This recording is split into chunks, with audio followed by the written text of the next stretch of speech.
The peace of Christ is a deep sense of the wholeness of a human being. It arises, first of all, thanks to the complete unity and agreement of the three powers of the soul: the intelligent, the desiring, and the insensitive. This holy peace fluctuates when the powers of the soul fluctuate, when the balance between them is lost.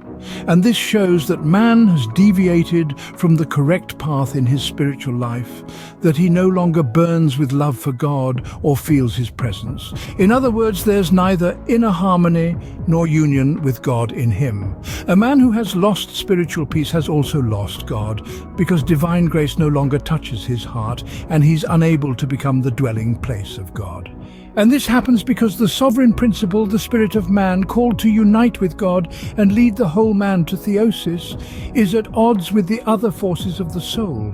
He who is easily led to turmoil and has no peace has not yet become a spiritual person.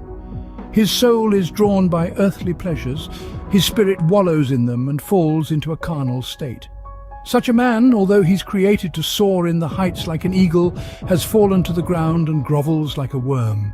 Imagine that an eagle can't take off and walks along the earth in the dirt. Can he not but long for the expanses of the heavens? Can he live like nothing happened? The first foundation of the spiritual life is joy. The Church calls us to ever abide in joy, not to go about with a gloomy appearance, not to indulge in false sadness, supposedly for the sake of God. Sorrow for God, right and true, given by the Holy Spirit, is not at all that sadness that sometimes comes upon us because we're moving away from God. When we're on the right path and we draw near to God, then we're accompanied by joy and inner peace. It's in an atmosphere of joy that the soul is able to thrive, to see God, and enjoy His presence. This spiritual joy is natural for man, and the Holy Spirit perfects it, so that it becomes an unfailing, inalienable gift of God.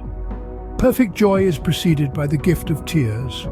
Tears express the deep pain of a soul striving to return to paradise and suffering from the fact that it fell, that it was expelled from paradise and ended up here on earth. In other words, the sadness that the soul experiences from the consciousness of its impotence. However, it doesn't deprive us of joy, but conversely brings spiritual gladness and gives us a taste of paradisiacal sweetness. As it's impossible to breathe poisoned air, so it's impossible to live without joy.